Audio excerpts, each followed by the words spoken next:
I'm going to start with what is energy healing for all the new folks, followed by 3 minutes of silence, followed by prayer of gratitude, followed by dive into today's topic. Okay. So energy healing is using technologies of consciousness to affect healthful change in the physiology. And that is very centered around how we focus awareness or attention. And so one of the purposes for these live webinars is to have this time together to focus our attention together, right, collectively on different topics, and to actually explore how those mechanics unfold as we focus our attention upon them. So it's really common for me to select topics for the webinars that are sort of pivot around an area that needs to heal. So today's webinar is on good and evil, for example, and so it should be interesting. Anyway, yeah, I've got some notes. How do we focus attention? Our attention, which is the stuff that the body is made of in its essential, it's like the essential component of which our body is made, because our bodies are made of consciousness, and consciousness is awareness, consciousness, awareness, pure perception, pure amness, pure being, pure divine being. And lots of words we can use to describe this one thing, but essentially it is that which is in the possession of each one of us. We each possess awareness, and we each are experts at focusing our awareness. And awareness, as you know, knows no bounds of space and time. So there's a part of us, there's a part of each person that can move completely unconstrained by the bounds of space and time. That's how we know that awareness is very fundamental. That's how we know that it's even more basic than the physical body itself. Anyway, so that's basically what energy healing is. Of course, the proof is in the pudding. So in the webinar, we're going to just get in and actually focus it here and see what happens, and focus it there and kind of like dig in. But before we do that, I'm going to take about 3 minutes of silence, because it's good to have the time to internally allow awareness to rest in its own nature. So that's what the 3 minutes of silence for. To whatever degree that's comfortable and that works for you. All right, don't mind the time. I'll let you know when 3 minutes is up, and then take a few moments before gently, slowly opening the eyes, because we don't want to rush out of that state, because it's more slowly and gracefully we come out, the more value of that awareness we bring with us. All right, let's close our eyes.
All right. Let's take a few moments before opening the eyes.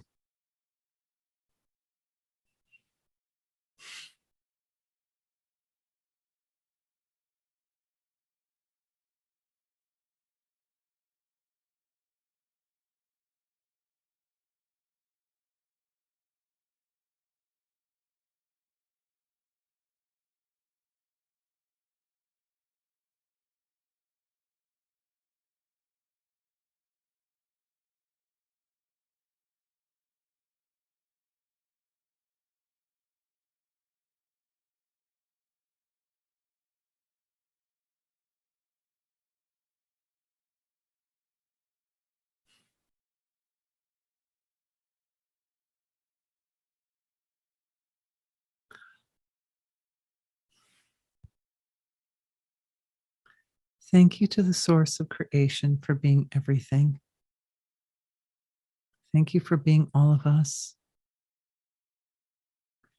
and all of this whole universe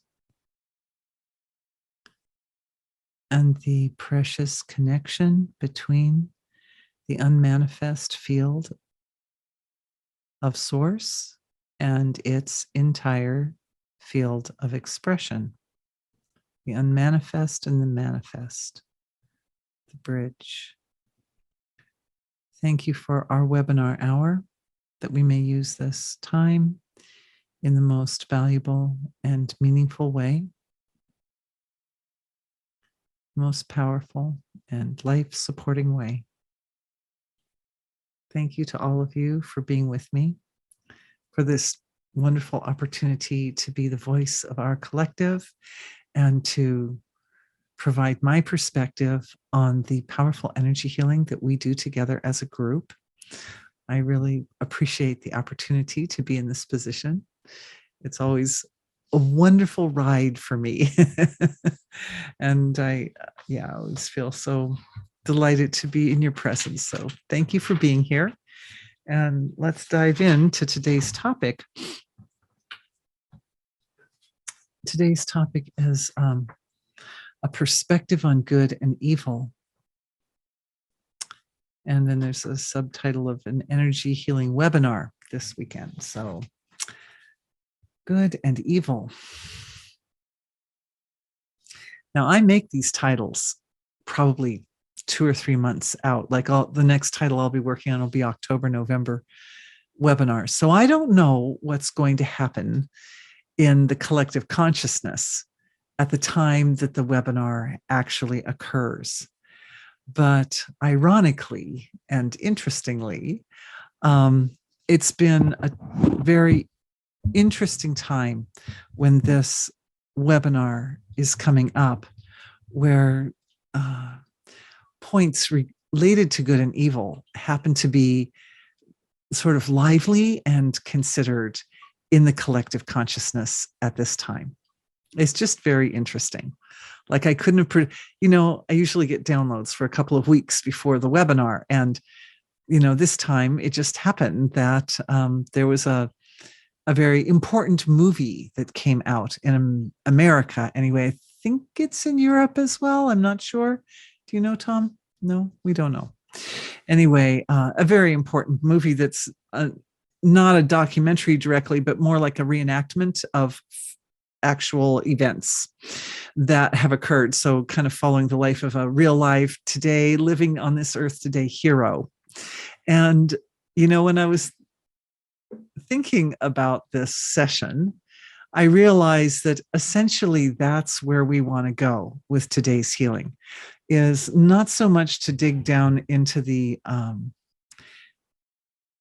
actual details of the darkness that's on this earth, but instead to look at the dynamics between good and evil and to position ourselves to become proficient and stable in our position that is one of opening the door for good to flourish and flow in creation and allowing evil to do what it must without causing suffering in the family of humanity. So first, I think we need some little definitions. Oh, and I have written down here, I want to share a quote with you from a really good friend of mine, just a girlfriend that I've had since I was like 20. But I remember at one time, before I was doing these types of sessions, I was carrying the weight of the world on my shoulders. I felt like I was carrying the weight of the world on my shoulders. And everywhere I looked in the news, this is when the internet first came out, and everywhere I looked, it was just one piece of bad news after another. And I think today it's a lot like that too. And you look to the news sources or whatever, it's all about sensationalism basically, and it's all a lot of stuff that's just disturbing and distressing. So I was saying to her, gosh, there's so much heaviness in the environment. I can't even know it all. And she said, yes, but there's so much good happening at every point on earth that you can't know it all. I love that girl. Anyway, what we think of as good and what we think of as evil are essentially forces of creation that balance each other out to a large degree. Although, because everything comes from the source of creation, the underlying principle is light and good. The underlying principle is sustaining life and uplifting life and evolving. So part of the story is that our position in relationship to all the various things that are happening in all parts of our world is one of finding the evolutionary value in all those things, even if they're pretty dark, even if they're involving suffering. And of course, the technology for that is anchoring to the source of creation. So we just need a moment here for everybody. And I'm just looking out into the collective of our group and seeing everyone's astral bodies. And within everyone's astral body, that great meridian that runs through right down through the center of the astral body, connects to the source of creation. Like that's where we connect. That's our anchor. That big meridian is our anchor.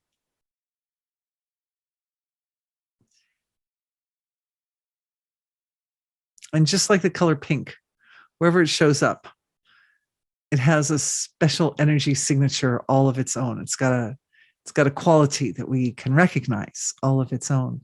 So the cord of light that runs through each one of us has an energy signature that is both unique to each human being, but also in common with all the other cords that are running through all the other people. I mention that because awareness is kind of spreading out and is waking up or recognizing that point of connection in everyone. I kind of figured, if we're talking about such a big topic as good and evil, that this is likely to elicit more collective level healings.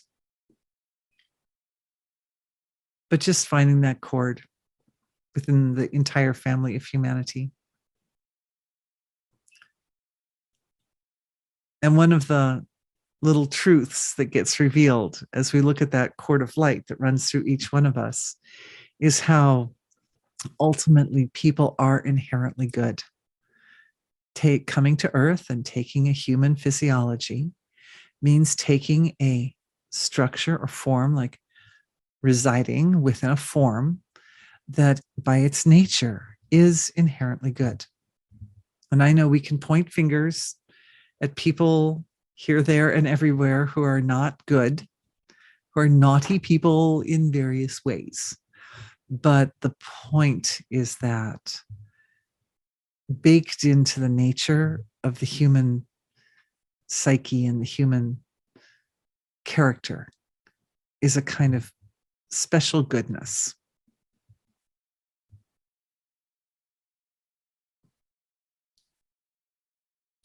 It's never a big surprise to me when we start out a healing session like this, finding a quality of sweetness or goodness or love, compassion, mercy, forgiveness, because it's that quality that softens the field. It softens the topic. We can say the topic of today's session is good and evil. And as that field of life softens up a little bit because of the sweetness that is inherent within all of us, and as we put our attention on it, we activate or enliven it, not just in ourselves and in our healing collective, but in the whole collective of humanity. Activating that prepares the field for a good healing, for a big healing. So, all right.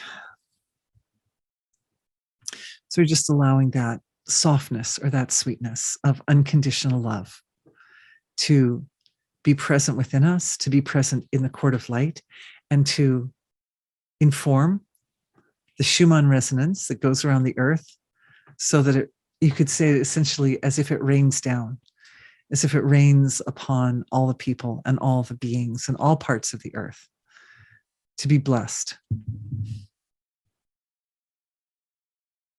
It's an expansion. I guess we're starting with the good, right? We're starting with an expansion of life-supporting sweetness that helps create a context that makes it easier for everyone to trust. It creates a context of trust, basically, that allows us all to move into the healing space, because the healing space is not always the most comfortable space. In other words, when healing is happening, that necessarily means that some purification is happening. And purification means letting go.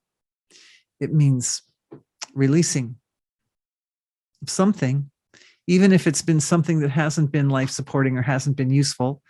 There's a letting go of that thing. And if one has grown accustomed to it, which inevitably one grows somewhat accustomed to these things, and which is why they have to be let go, right? Because if you weren't accustomed to them, if we weren't attached, then there would be no need to let go. So the purification element is always sort of married with or coupled together with a kind of an attachment, or at least a familiarity with some aspect of expression that's not life-supporting. And in this case, in today's session, we're looking at evil as that thing, Because when it's quiet and it's under the surface and it's kind of like camouflaged, we don't even notice it. Which I think somewhere at the beginning of this session, I mentioned that a movie came out in the United States, and the movie is a representation of true events, actual events that have taken place and that are continuing to take place, that point to the hope of eradicating certain very, very, very, very dark behaviors from our world. Very dark behaviors, very bad crimes on humanity, and that there's hope. It's nice when a movie has a happy ending. There's hope that we can dive into the darkest corners of creation and eradicate that darkness.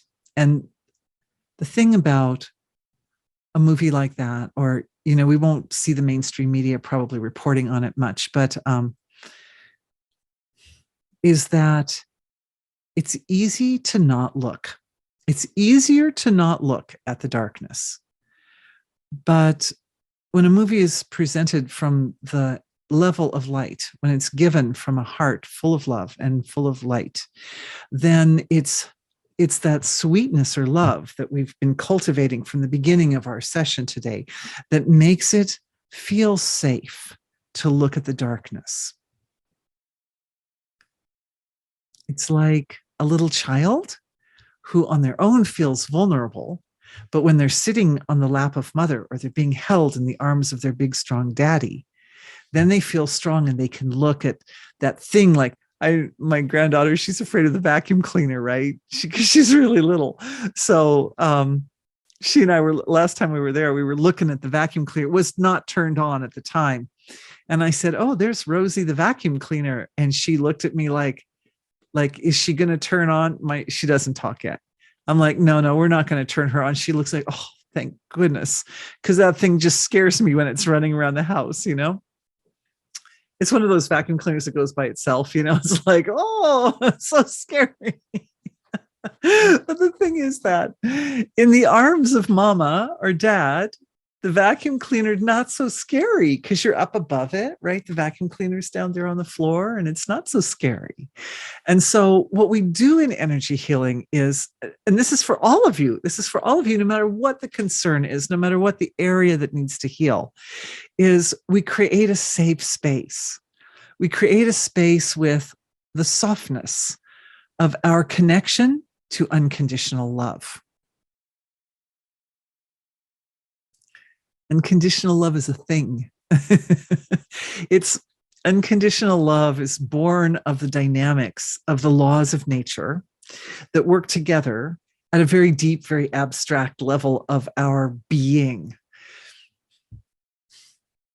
And it's so universal, that unconditional love, that in every culture, in every religion, in every time of mankind, I was going back and looking on the internet at names that have been given to that form that is responsible for unconditional love.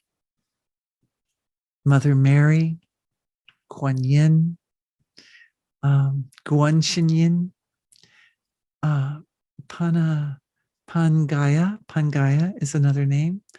There are names in all different languages and religions and times of history. The Greeks had a name, the Romans had a name. The unconditional love has been so fundamental to the nature of the human psyche and the human experience that it's been animated and given names and honored.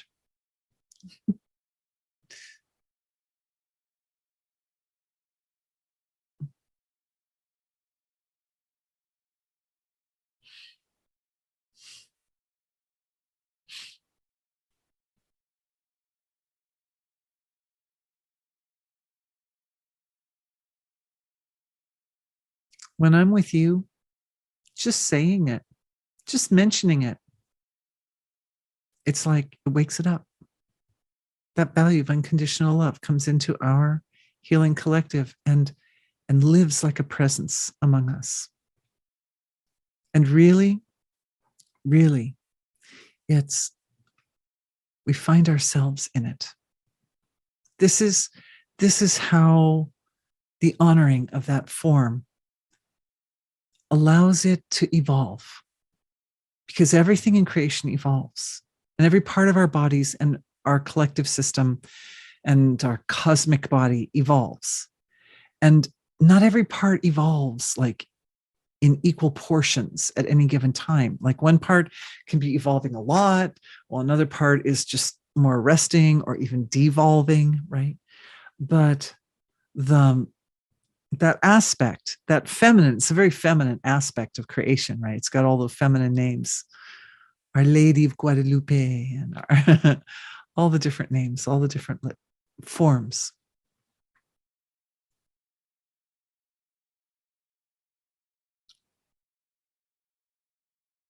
They all have a home in our hearts. Your heart and my heart are big enough to embrace that universal form and give it a place to reside. And so this process of just putting our attention, just invoking a few of the names there of that aspect of unconditional cosmic love, brings it to the foreground. Mother Lakshmi, Mother Divine in Hinduism, and Mother Saraswati, who's like the mother of healing, Mother Durga. All right.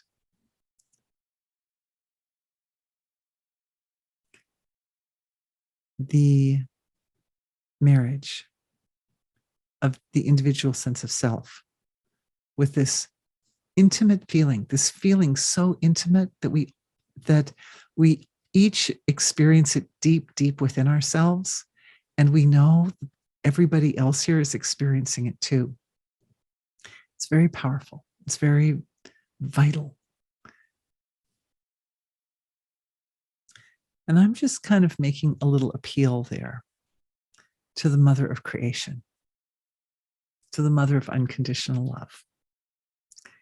How we position, asking, how we position ourselves in relation to evil, the evil that is on, that we know exists. Thank you, movie makers. If anybody's wondering, by the way, I will give a shout out. The name of the movie is The Sound of Freedom. And it's about a real life person named Tim Ballard, who's like, he's a person who's being interviewed every day on the internet several times a day now because this movie came out and it was such a big smash hit and all that. You can check it out. You can check it out. After I saw the movie, I did not sleep. And have you ever had the experience of having a nightmare during the night and waking up from the nightmare, and you wake up and you're in the safety and comfort of your own bed in your own home, but the feeling of being terrified, or the feeling of being like, you know, in danger or whatever it was in the nightmare that was so horrifying, is kind of like still with you. I don't know if anybody's ever had that experience, but I know I have.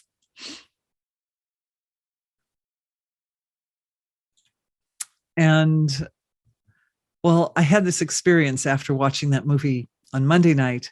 I woke up early in the morning on Tuesday, and I wasn't having a nightmare, but I was certainly having the experience of just the deepest, darkest, most intense discomfort. It was completely on a feeling level, completely. And so I thought, well, this is something that wants to move out. It wants to find its place with me. It came to me because it needs to find home back in the source of creation. Everything in creation is going back home to the source of creation, even the deepest, darkest, ugliest, most malevolent, brutal expressions in creation. And so I thought, well, I'll just sit with it. So I was just sitting with that energy. And it was coming in waves. And it was coming in waves that I could handle. So a wave of it would come, and like I would sit in samadhi, and it would settle down, and then it would be cleaned out, and then another wave would come. So I was going through 2, 3, 4 of these waves, and each one was just as dark and horrible as the one before. When I realized, I started getting details, and I realized that each wave represented a human life that was struggling. And there's a question up there, was that struggle for freedom? No, Sound of Freedom is the name of the movie. Yeah, Tim Ballard. Anyway, so each one of those waves represented the resolution of the suffering of a single person. Well, one of the points of the movie is that there are just children, there are about 2 million children who are dealing with this particular very dark issue right now on Earth. 2 million at least. And these numbers, they don't know absolutely for sure, but missing children. And I realized I can't do 2 million one at a time. That's not going to happen. So it occurred to me that it takes the same amount of energy to handle groupings of those waves. It takes the same amount of time. You take a group of 5 waves or 10 waves or 100 waves or 1,000 waves, and you can do them all at once. And so what I did, and I love giving you guys like the nitty gritty details of how you shift the awareness to go from a kind of like a very difficult one wave at a time, one field of suffering at a time, to this bigger. And that is awareness settled down into finer, more abstract levels of my own nature, and to the level of my nature, which is not bound by space and time. And that's not just the source of creation level. That's also the causal and astral levels of the field of consciousness. Sometimes last time I put up some charts, and so, but Tom, you can make a note, sweetheart, my husband, to send that chart. We'll send the chart again for those of you who are new to the chart. But rather than take time out of this point of our session, the point is that we settle awareness down. We just settle it down to deeper levels. There are levels of our awareness where defining ourselves as particularly separate from the rest of life force in creation isn't practical, and it isn't even realistic. There are levels of each one of us that are united with the rest of creation. So it was at that level that my awareness settled down, and I was able to kind of like zoom out, right? Because as the awareness settles down to deeper levels, it also expands. And so awareness became more expansive, and I could see all the waves, like looking at the waves on the surface of the ocean, right? And just saying to myself, okay, how can I give the light that I have to give, why this came to me, to the whole ocean, to all the waves, and allow the awareness to expand out as far as it can expand out, to encompass and embrace and cherish and honor each wave of excruciating suffering. And become the anchor. We become the anchor for that wave of suffering, or for multiple waves of suffering, to resolve in the source of creation, the infinite ocean of God's unconditional love, of bliss.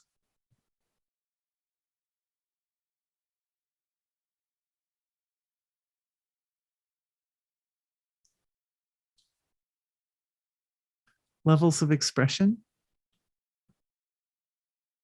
The ability to do this as a group is beyond beautiful. It's beyond beautiful. It's a very specific darkness.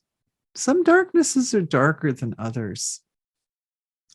I'm not going to give you details because it's just too distressing. But if you watch the movie, you'll see the details, or if you go online and Google around on it even a little bit, you can find the details. But for most of those children, lifespan is about 7 years after they enter that field, about 7 years, and then they're gone. Because it's a really rough life. So deep darkness is a deep darkness, and it's in every country on earth. And it's even in small towns. Like, we live in the middle of Iowa. It's only 10,000 people in Fairfield, and our little neighboring towns are about equal size. And it's absolutely happening in neighboring towns as well, in our area too. So nobody's immune.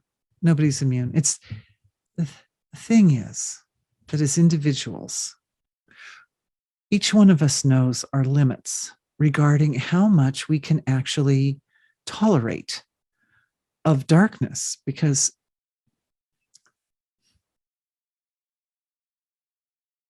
I'm getting a download, so I need to share with you this one. But for a lot of people, it just feels easier. I'm going to tell you this because this is what I was about to say, then we'll go into the download. For a lot of people, it just feels easier to don't deal with it.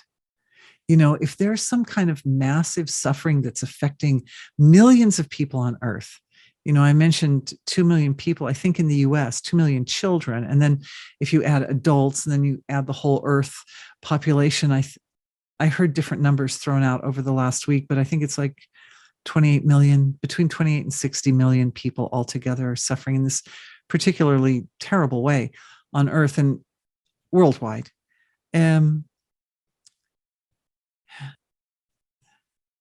It just feels like, well, I'm just one little person, and I might be a nice person, and I can decide from my perspective that I would like to live a virtuous life, and I don't want to cause anybody suffering. And like, what more can I do?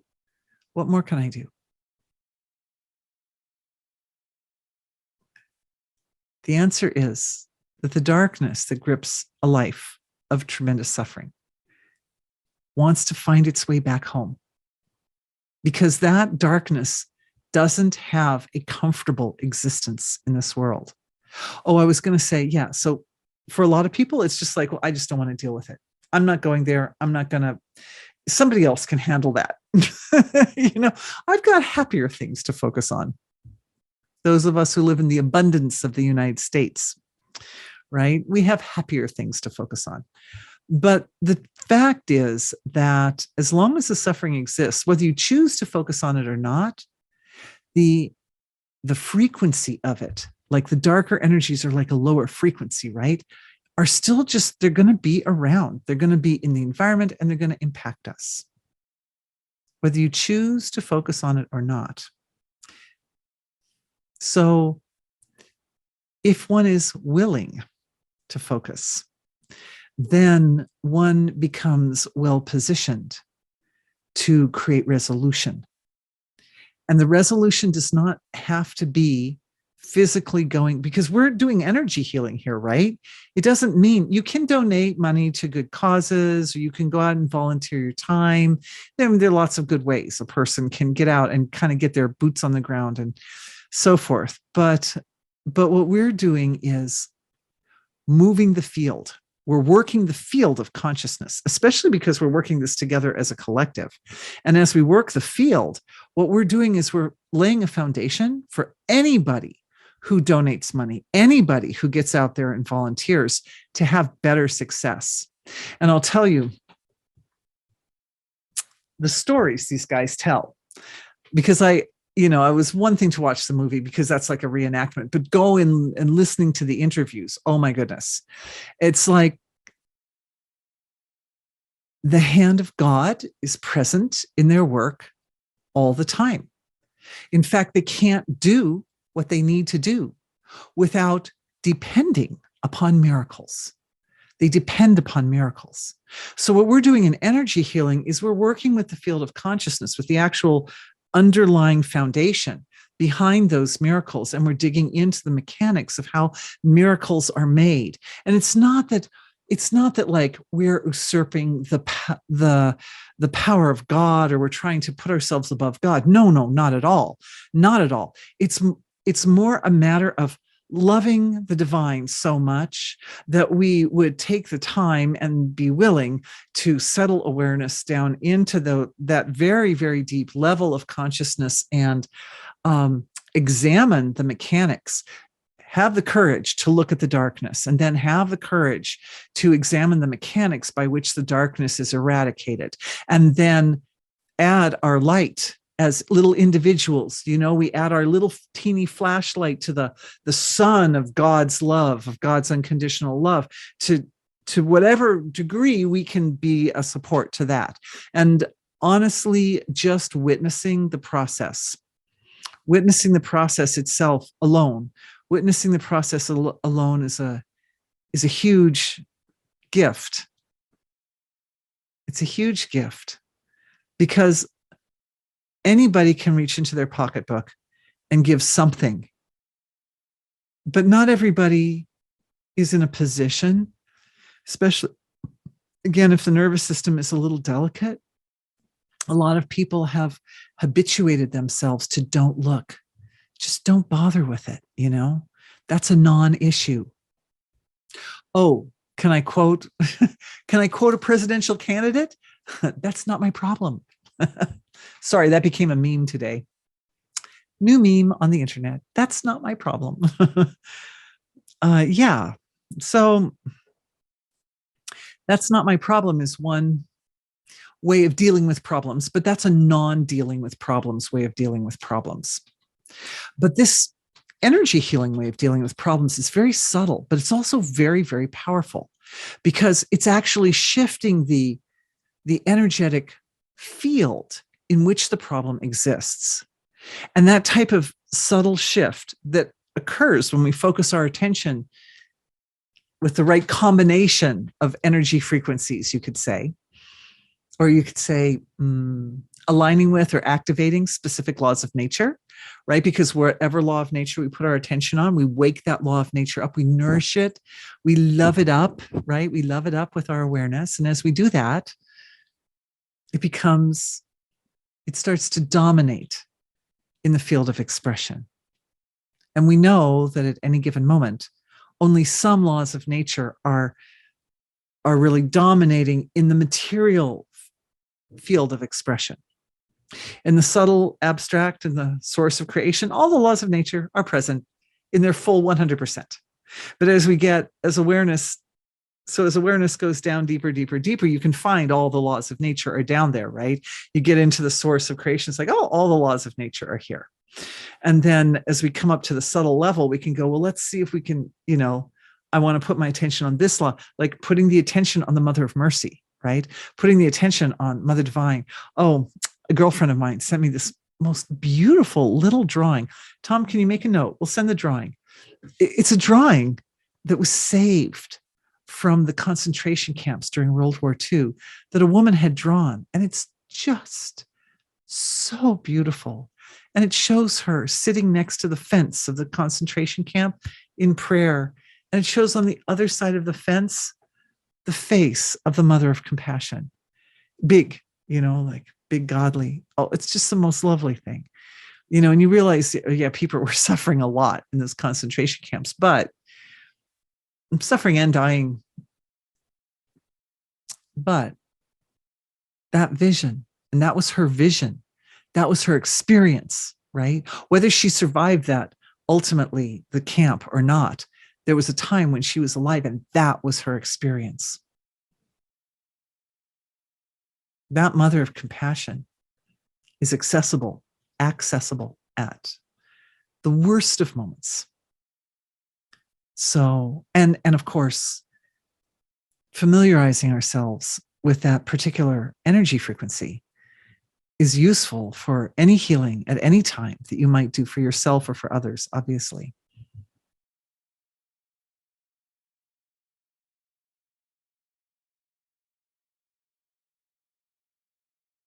Omnipresent, but intimately understood. This is the important thing, the intimacy of the relationship reflects upon the nature of the human soul. And this brings us back to what we were talking about at the beginning of this webinar, how human beings are inherently very, very sweet beings, very, very sweet creatures, really, really. That's why so many people have dogs, because the dog-human relationship it reflects a certain value or quality.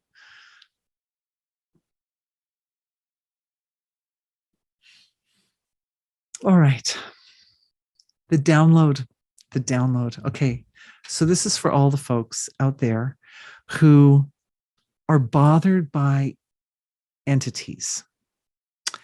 And, the energy of dark beings can be really, really, really nasty.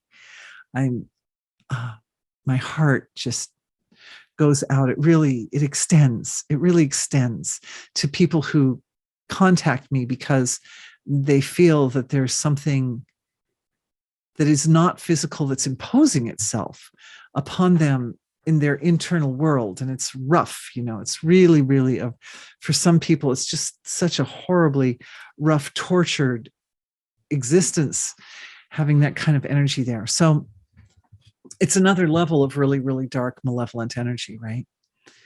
It occurs to me that there's a karma that all of the people who have this type of experience hold in common. And that is that they tried to avoid it, either this lifetime or a past lifetime, or in some way or another. They thought, oh, I can just sort of float over the top of this world. Other people are suffering, other people have problems, but I was lucky, right? I was like born in America where life is very comfortable for the most part. And I don't, that's somebody, oh, should we go back to the meme? That's not my problem. Yeah, there's the meme. That's not my problem.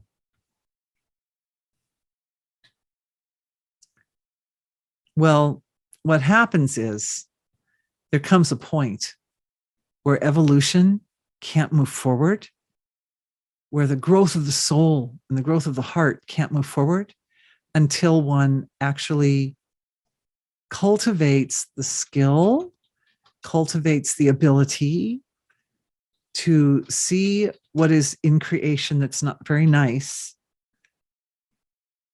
without becoming gripped with so much stability and adaptability in the nervous system that the person who's experiencing that is innocently the anchor between that dark energy and the source of creation. So it just goes home.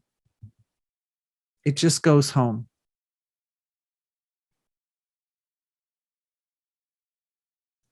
For anybody who's ever had that experience, the position is the anchor. I see you, and here's the way home. Here's the exit door. This is the exit door. Because everything in creation finds the source of creation to be the most charming, the most beautiful, the most attractive, the most wonderful, the thing that we are all seeking, the thing that everyone seeks, whether that's somebody who's living a very happy, comfortable existence, or somebody who's living a very miserable existence, or some being not even made of flesh who's completely miserable. Everything seeks it. The angels seek it. The gods seek it. Everything and everyone seeks that source of creation, because the source of creation is the pure expression of absolute bliss consciousness, absolute bliss.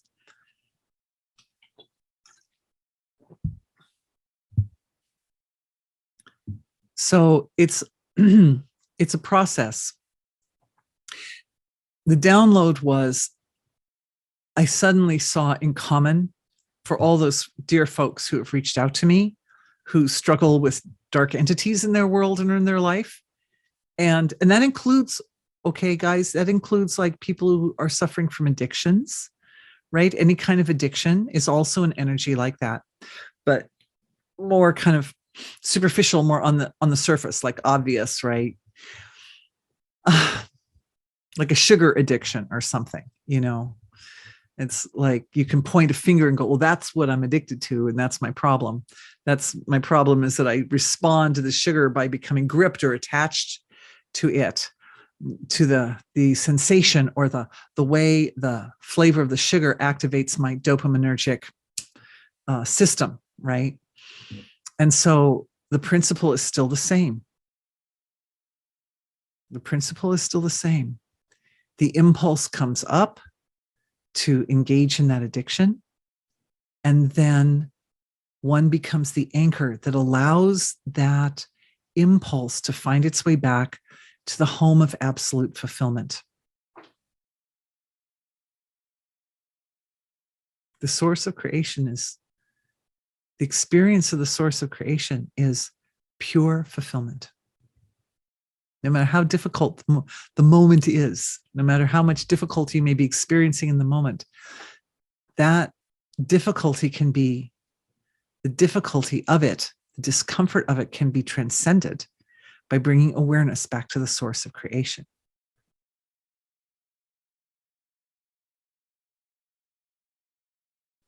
So this brings us to the point that what we're doing is we're developing, and for people who are struggling with addictions and or entities of various types,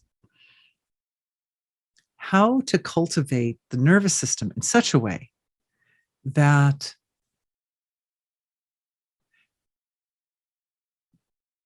awareness, the presence of the source field of creation in the awareness, is not lost.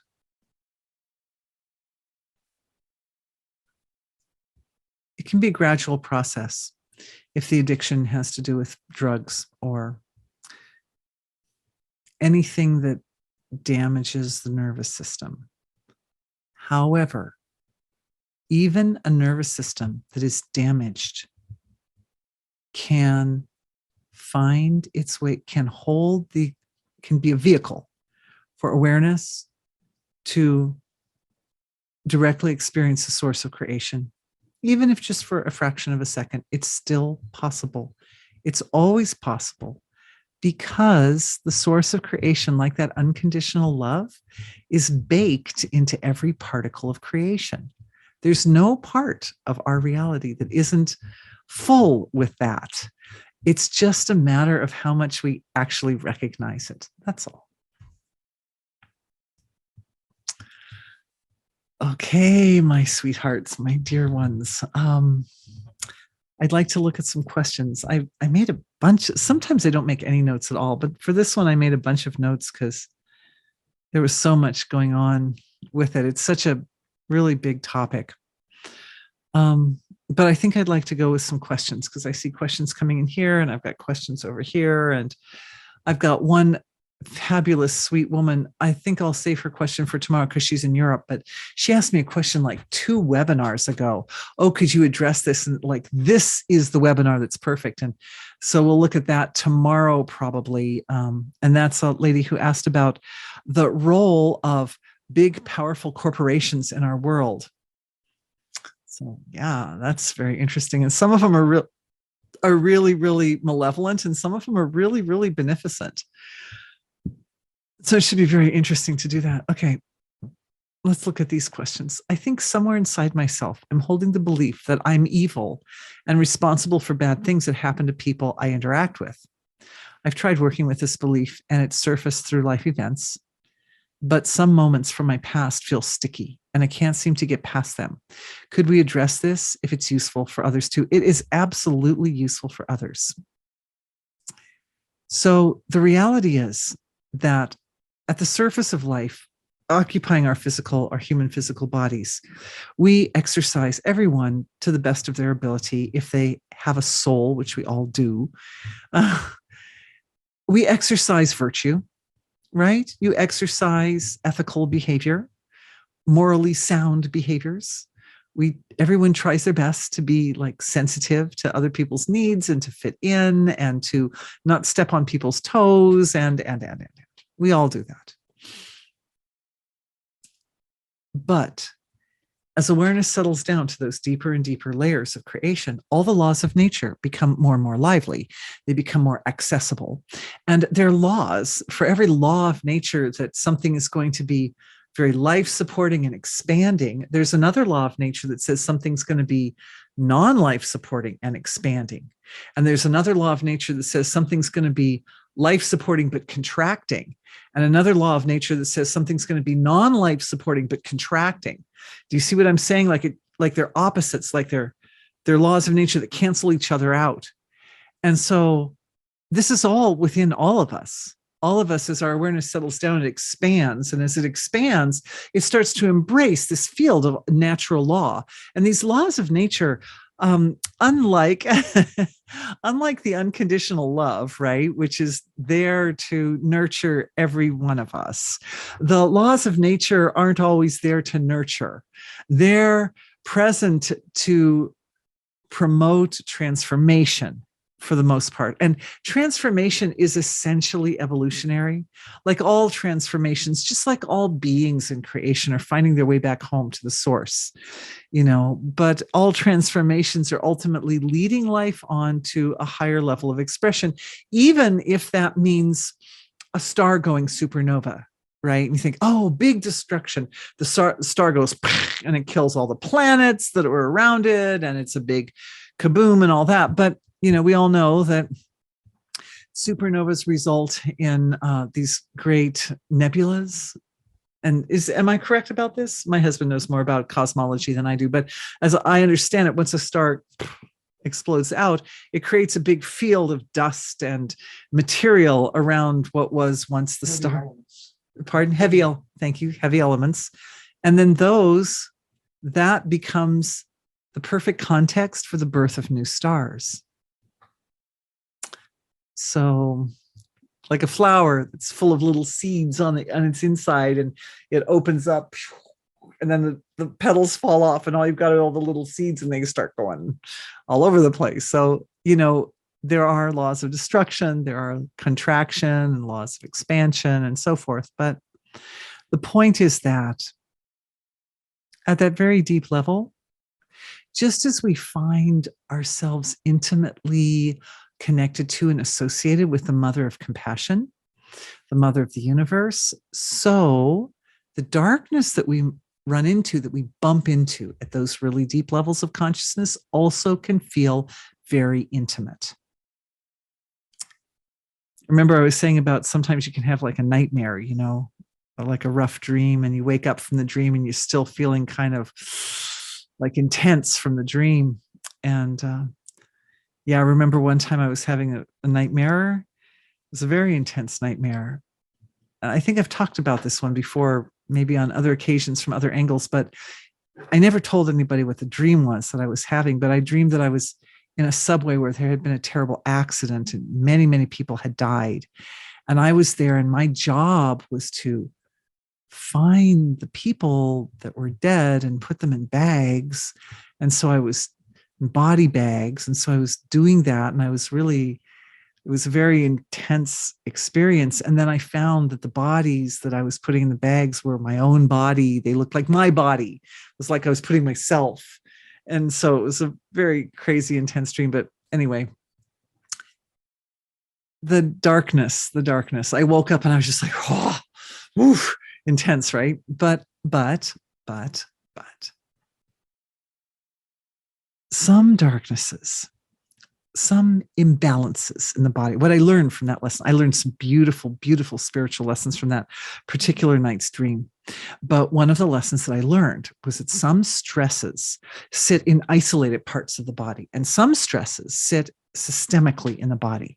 So there can be a stress that's like a little tiny stress that's in every single cell of your body, or an even little tiny stress that sits in every molecule of the body. Well, I don't know. Is that possible? Yeah, energetically, it's possible. I just asked being, is that possible? Yeah, energetically, you could have a stress that's sitting energetically in each molecule. So when it's time for that stress to be purified from the physiology, and purification is what we do in our dream and sleep state, right? That stress will work its way out of the body, but it will possess qualities of the whole person. It'll possess qualities of the mind and of the heart and of the head and the hands and arms and the whole body. It'll be like a body. It'll be like a body of stress, you could say. Not a whole body, right? Because it's just the stress that was in, but each little stress, the part of it that came out of my cheek will have a cheek quality to it. And the part of it that came out of my left hand will have a left hand quality to it, and like that. And so the stress can act like a presence. And that's what actually happened to me when I had that dream, as I woke up on a night of phenomenal stillness of air. It was very still, and my windows were wide open. And then my windows started to buzz, like they buzz if the wind was rushing through them, but they couldn't buzz because A, they were open, and B, there was no air, there was no wind. I could hear the train off in the distance, It was very still. And I was terrified. I was already waking up terrified. And then my windows started to buzz, and I'm like, whoa. So Anyway, that was the lesson that I learned, that what was buzzing the windows was a stress that had been in my body that decided now's the time to come out. And it had occupied every cell of my body. And when it came out like a presence. It was like and I could feel it. It was like I was there was something in my room. I couldn't see it, but I could feel it. It was so just unpleasant. But luckily, I was surrounded by loving people. And it was like 3 a.m. or 2 a.m. or something. I went, knocked on the door of one of my girlfriends. I said, hey, help. And she came and she helped. And she said, we'll turn on the lights. We'll shake out your sheets. We'll light a candle and some incense. And it worked. It worked because that stress had decided that it was time to leave, and it was time for it to leave. And that helped. And the mind transcending, created a pathway for that stress to return home. So a person isn't evil. Evil is the covering of truth. Evil is when the truth is camouflaged, and the truth is that divine being is living in this world as each one of us. Each one of us is an expression of divine wholeness or totality, the divine source of creation. That's what you are. And so the evil that you find is essentially a stress that's lodged somewhere in the system. And when a stress is lodged in the system, it acts like a barrier or a boundary to flow. It doesn't allow that divinity within you to flow, and creates rigidity somewhere, usually in the nervous system. And the rigidity in the system then disallows you as an individual to fully live that divine potential. And so, again, the principle is the same. You find that feeling that feels evil, that part of you that feels evil, and you recognize it. Hello, I see you. And then we zoom out and act as an anchor to allow that darkness to find its way home to the source of creation, because there's nothing that doesn't want to go there. Everything wants to go there, ultimately. And as human beings, we're in this beautiful, unique position to be that anchor, even for non-physical forms. Even for non-physical forms, we can be that anchor, because as humans, we range all the way from the full physical material, like the solid, all the way down to the very finest abstract, all the way into the source of creation. So that whole field is our field of autonomy. So if you bump into something that's really nasty and really dark and you think, oof, that's me. Well, yeah, in a way, it's kind of occupying your space. It's occupying personal space, but you're all of this big, huge expression of divine intelligence showing up in this world and wanting to know itself through each one of us. I mean, we're anchors to the universe, and we look at the universe and we know the universe. That's it. Human beings can do this thing, right? We can look at our world and we're curious and we understand it. So that's what happens. The trick is that we don't let the sense of self or ego identify with the evil. But as I've been talking, putting it all in perspective, you can see that you're not inherently evil. You're inherently divine and vast, but there are these pockets. And sometimes if the darkness is deep down, it's actually experienced as a kind of collective energy. It's in the collective as well. That's why I was referencing the movie and all that, because when we bump into an energy that feels like pure evil or something deep inside, it looks big. It seems big because at those really abstract levels of consciousness, everything is expanded more. So if we're on the surface, if the thinking mind, right, and the feelings are up here at the surface, and we're looking down into that ocean of consciousness, and we find something really dark, and it's really big. It's like it looks big and scary and dark, and I don't even know where to start. And it's not just in me. It's like it's in the world too. All those poor, sweet people who are living lives of tremendous suffering and all that. But from the perspective of the source of creation, nothing is big. Nothing is too big. Nothing is big. Even some very abstract energy structure that says I'm big and I'm evil. It's just little. It's just tiny compared to the source of creation. And the source of creation is your anchor. It's all our anchors. We're all anchored there. We can reach it even in the suspension between the breaths, even in the synapses between the brain cells, in the joints of the body, any gap, any opening, the silence of divine intention creeps in. It's present. It's present. It's present. When I look at your situation, the lady who asked this question, I feel that as a child, you accepted definitions from people who you consider to be authoritative, that you weren't good enough.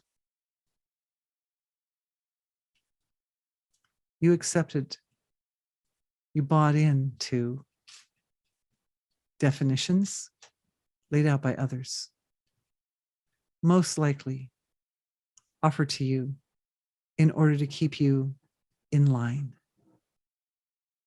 And now you're grown up. And now you're grown up and you can forgive those people. You can give it back. Thank you. Thank you for providing me with a self-definition, but now I accept my own self-definition. Now I can do less and accomplish more by resting awareness in the source of creation and allowing the source of creation to live through this physiology and to be the definition of self.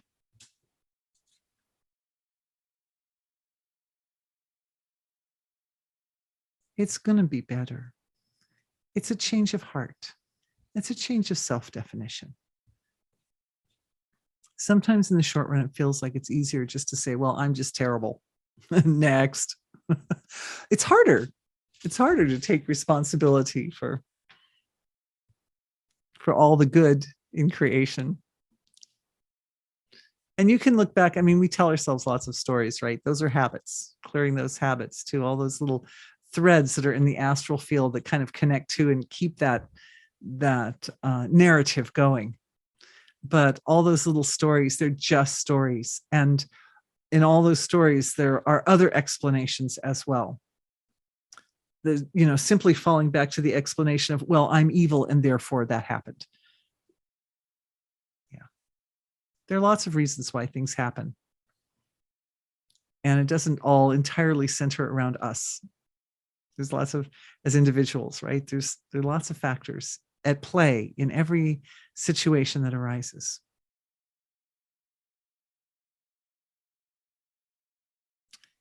It seems not possible to be in bliss or happiness if this is in the atmosphere. Yes, I have. Thank you for the person, the anonymous attendee who said that. And I think they're referring to the suffering that's in the collective level of humanity. Yeah, I mean, I tend to be a rather serious person.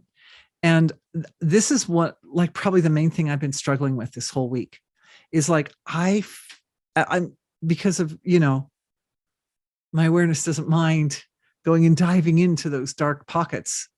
It maintains its stability. It maintains its stability and it can adapt even in the darkness to look at it and to examine and say, okay, what laws of nature are required, need to be activated here in order to balance this negativity. And so, but it's just it's so rough. It's so rough. It's so rough. I'm using the word rough. That word isn't big enough, but you know what I'm saying? It's so bad. It's just so bad. It's so bad. It's so bad. It's so bad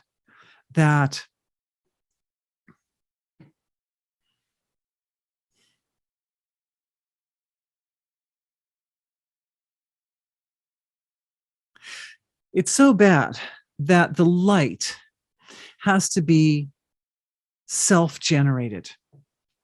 The bliss and happiness have to be it's like, it's so bad that it forces a self-generation of light.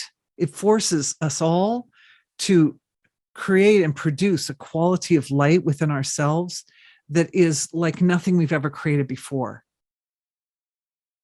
if that makes sense. That the darkness is so dark, but that, it's one of the reasons I started with the quote from my friend Mary. What a good name. Mother of Mercy, Mary, my sweet Mary. And, that the quote from her, that there's too much evil on earth that you can't know it all, but there's too much good on earth that you can't know it all either. And that both exist. And honestly, my feeling is that as evolution continues on, we tend more and more, I mean, I see it in myself and I see it in others too. We tend more and more to basically rise up and meet circumstances on the surface of life with sort of an equal temperament, if that makes sense. That, oh, this is the happy time, and oh, this is the sad time, and oh, this is the easy time, and oh, this is the hard time, and oh, this is the time that I got sick, and then there's a time when I was really healthy. And they're all different times, but it's like one just patiently rises up to meet each of the times, whether it's a more desirable, happy time or not desirable, rather than thinking of them, rather than becoming attached to the happy times and sort of rejecting the non-happy times. It's more like a sort of simple navigation through the experiences of being a human. And they all kind of, after a while, at least this is my experience, is they just are. The experiences just are what they are. And some of the times are a little easier, and some of the times are less easy. Some of the times the heart is flowing with love, and some of the times a person is feeling crushed by grief. I found, a lot of crushing emotions this last week. But every one of them is met with that perspective of witnessing the experience and offering it back at the feet of God, essentially being an anchor that allows the experience to find its way home. That's it. Every experience comes home, and now the next experience comes home, and now the next experience, like that. And in this way, we navigate through our human existence, but we also act as a vehicle for the divine to experience, to step with us, to hold us in its embrace at each step. It's really something. And when the experiences are handled like that, then they all carry with them a quality that is a quality of that unconditional love, and a quality of being right. They're the experience that you're supposed to have at that moment, something like that. It kind of allows that, it kind of opens the door for that everything to be touched by the hand of the divine. Oh, well, this is what was supposed to happen. Obviously, the divine wanted me to experience this, right? You guys, so many great questions. Tom, so many great questions came in. We're gonna have to, I'm gonna do questions tomorrow, okay? Because look, but I'm just let's end with a quote by this one lady. I know we're just a couple minutes over, but one lady's offering this beautiful thing. She says, I use this sentence, I command you to go to the golden light of grace. How beautiful. If I feel like I'm confronted with a dark entity or energy, yes, that is essentially it. And like those words, they create like a little frequency, like a little energy package, like a little energetic package. I command you to go to the golden light of grace. Grace is in every particle of creation, and grace is always here. It's always with all of us.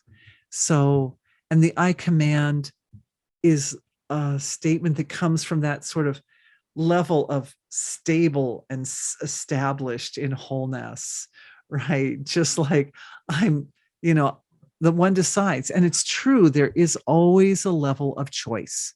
There's like, I chose for a while, I'm like, I'm not going to go see that movie. Forget it. Really dark topic. No. But then eventually I decided that perhaps it would be better to go, even though it wasn't the comfortable choice, right? It wasn't the easy choice. That was the hard choice. But I'm so glad I went. And that may not be the right answer for you. For some of you, it may be better. Don't go see the movie. But it's always a choice.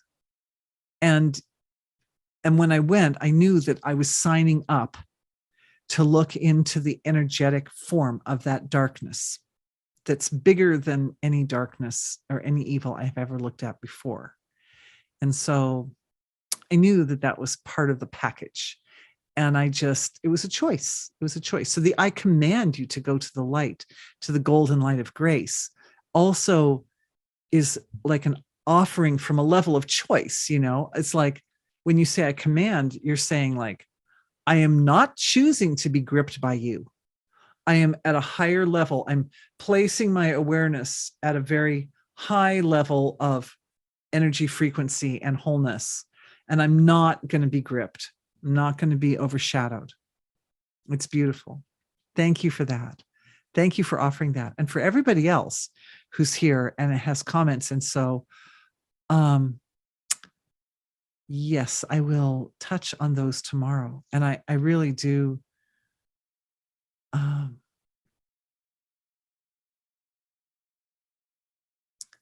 will look at everybody's questions tomorrow. So thank you for being with me tonight. I really, really appreciate each one of you being here.